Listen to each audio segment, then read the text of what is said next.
Hi, I'm Chef Cristian from Tampa Bay Chef Services. Today I'm going to show you how to make a bruschetta dish, but it's going to be a little different from the bruschetta you're used to. This is a bruschetta caprese. And basically anything caprese, like I've mentioned in previous videos, is anything done with bocconcini or mozzarella, tomato, and fresh basil. Now today we also have the addition of basil pesto. Now I'm not going to show you how to make basil pesto. To make this easy for yourself, you can go to any store and find pre-made basil pesto, but if you do want the pesto recipe, visit our website, and it's on our blog as well. Now I have some French bread here, and the first step I'm going to do is cut it. Now you'll notice that I'm cutting it diagonally, and the reason I'm slicing this on an angle is because once you toast the bread and you want somebody to bite on it, they're not going to cut their gums. It's going to be on an angle. It's really easy for people to bite. So just a little tip for you when you're entertaining guests. Now, I have a pan here, and I've put tin foil over it because I'm going to bake it, and I don't want to have a big cleanup job, and this just comes right off. Now, a little thing to remember when you're cooking with tin foil is there is a really shiny side and a non-shiny side, and you can always remember this little pun. The non-shiny side is the non-sticky side. In case you didn't know, this side will always stick to food, this side will never stick to food. So I'm laying the bread out on the baking sheet. This is a recipe that's really quick. It's not going to take very long at all. I already have the oven preheated to about 400.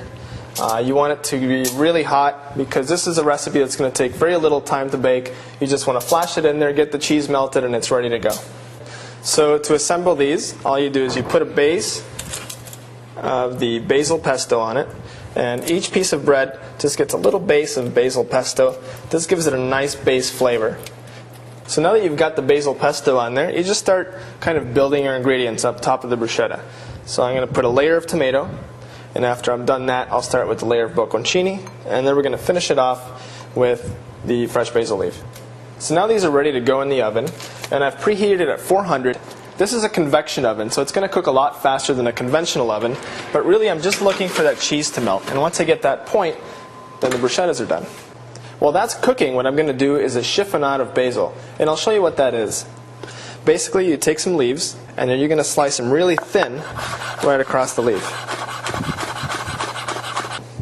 Okay, and there you have it. So these are like little confetti strings made of basil, and these are going to be sprinkled over the bruschettas when they come out.